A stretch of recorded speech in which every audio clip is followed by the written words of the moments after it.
Assalomu alaykum. Siz bilan chiroyli obrazlar o'rganishda davom etamiz. Avvalambor yuz yaxshilab tozalanadi. Namlantiruvchi baza sifatida Evsari brendidan foydalandik. Yuz namlangach, ko'z osti ko'kargan izlar yopiladi.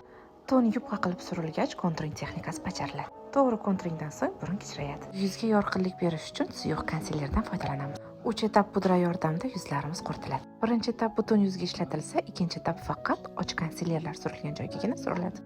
O'zimiz tayyorlagan konsiler yordamida qovoqlar tengi tayyorlanadi. Evsari highlighterlari yordamida quritib oldim va bazaviy ranglarni eng ochlaridan boshlab suriladi. Qalam yordamida yarim oysimon shakl chiziladi va kist bilan yoyiladi. Esingizda bo'lsin, kistimiz naturalniy bo'lishi shart. Qalam usti tenlar bilan qotiriladi. Ichki qismi plotniy konsiler bilan ajratiladi. Glitter va pigmentlarni miksing qilgan holatda yopishtiriladi. Ana endi rastushovanniy strelka chizishni o'rganamiz. Ko'zni ochirgan holatda tashqi burchagi chiziladi va ichki qismi to'ldiriladi. Ortiqcha qismi konsiler yordamida tozalanadi. Pastki qovoqlarga ham yorqinlik beriladi va shu bilan mekap yakunlanadi. Bu obrazni professional kursdagi shogirdimga ko'rsatdim va siz bilan bo'lishdim.